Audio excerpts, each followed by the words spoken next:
Hari ini saya dapat kesempatan menyaksikan fenomena alam yang ajaib. Membayangkan seekor burung yang berasal dari jauh di sana, terbang tanpa henti, melintasi benua dan singgah di pantai ini.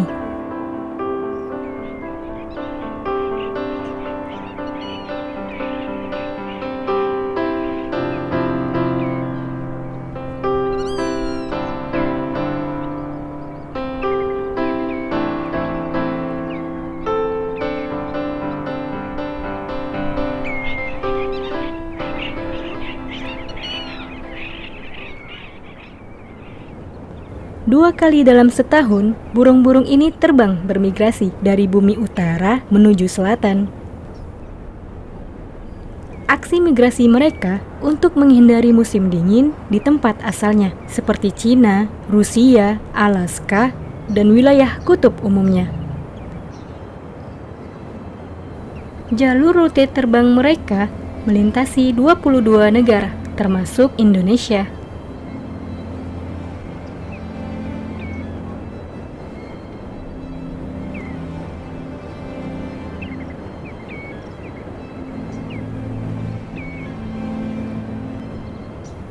Jalur terbang ini disebut Jalur Terbang Asia Timur Australasia, yang menjadi salah satu dari 9 jalur terbang utama di dunia. Mereka singgah untuk istirahat serta makan.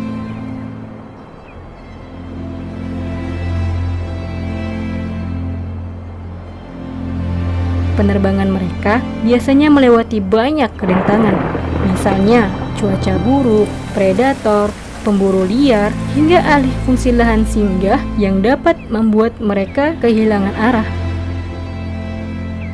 Bahkan beberapa di antaranya harus terhenti karena cedera, bahkan mati. Namun, kelompok burung ini adalah penerbang yang tangguh. Kemampuan dan daya tahan terbang mereka sangat mengagumkan. Hanya dengan naluri membaca petunjuk alam, mereka dapat terbang ke tujuannya tanpa tersesat. Bahkan, salah satu jenis burung biru laut, ekor belorok, tercatat di tahun 2022 dapat terbang sejauh 12.000 km dari Alaska ke Australia tanpa berhenti.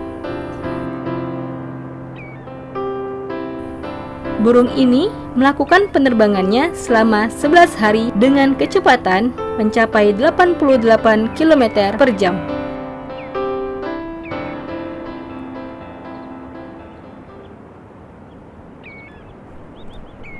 Pesisir Kabupaten Batubara, salah satunya pantai sejarah ini adalah wilayah penting untuk persinggahan. Pada musim bermigrasi di Oktober hingga Maret, sedikitnya 50.000 burung memenuhi sepanjang garis pantai ini. Hamparan lumpur sepanjang pantai adalah tempat persinggahan yang ideal. Lokasi ini menyediakan stok makanan yang melimpah, seperti ikan kecil, cacing, siput, kepiting kecil, dan serangga.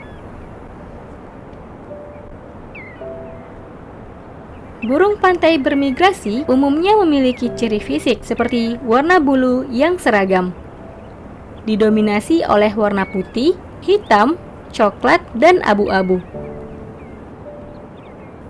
Ciri khas lainnya ada pada bentuk paruh yang umumnya panjang.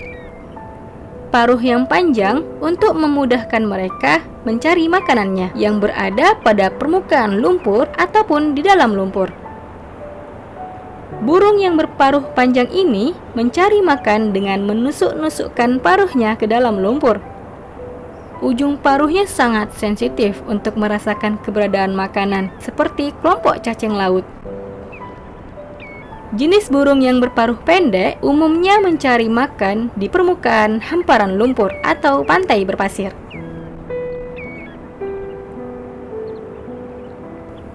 Kehadiran burung-burung ini sangat penting sebagai indikator sehat atau tidaknya sebuah ekosistem.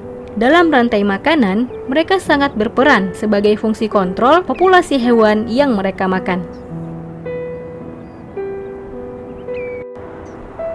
Bagi masyarakat pesisir timur Sumatera, burung-burung ini dikenal dengan sebutan ongge-ongge. Namun, burung-burung ini dapat dikenali sebagai 4 jenis kelompok besar, yaitu gajahan, trinil, cerek, dan kedidi. 4 jenis ini yang biasanya mendominasi sebagai kelompok burung pendatang. Selain itu, kita juga dapat lihat jenis-jenis burung bermigrasi yang lain, seperti burung trinil, pembalik batu, gajahan timur, dan kedidi merah. Jenis-jenis burung yang terakhir ini jarang terlihat singgah, karena tujuan mereka adalah Australia dan Selandia Baru. Saat tiba di persinggahan, mereka dapat kehilangan separuh berat badannya. Maka dari itu, burung-burung ini akan makan sebanyak-banyaknya sebagai persiapan melanjutkan terbang. Setidaknya mereka butuh waktu 2-3 minggu untuk beristirahat dan mengisi bahan bakar. Perjalanan yang jauh dan lama sungguh membuat mereka lelah, kurus, bulu rontok, bahkan terluka. Selain berperan secara ekologis, keberadaan burung-burung ini cenderung menyuguhkan atraksi menarik saat terbang berkelompok. Kehadiran burung-burung ini dapat dikelola sebagai destinasi wisata minat khusus. Tak hanya wisatawan lokal, tercatat beberapa pengamat burung mancanegara pernah datang karena tertarik menyaksikannya.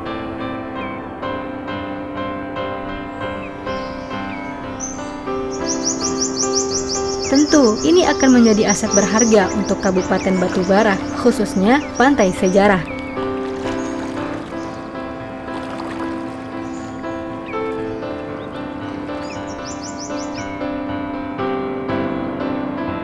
Selain untuk wisata, tempat ini menjadi sekolah alam bagi pelajar untuk mempelajari dan mengamati burung-burung bermigrasi dan habitatnya. Lewat komitmen terhadap keberlangsungan alam, PT Inalum mendukung program sekolah alam ini dengan meningkatkan infrastrukturnya. Salah satunya adalah membangun menara pengamatan burung.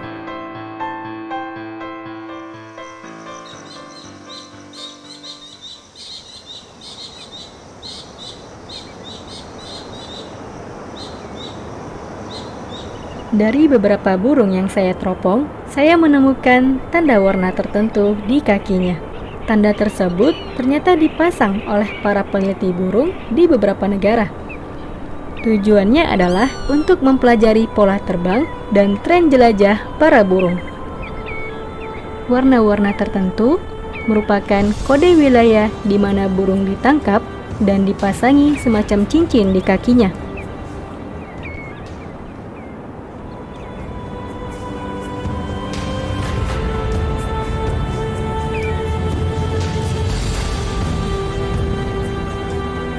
Kini, mereka siap terbang dan pergi lagi.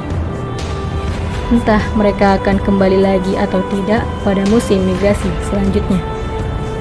Tergantung kita. Maukah kita menjaga habitat persinggahan mereka? Atau memilih tidak peduli dan membiarkan mereka pergi tak kembali untuk mencari persinggahan di lokasi lain?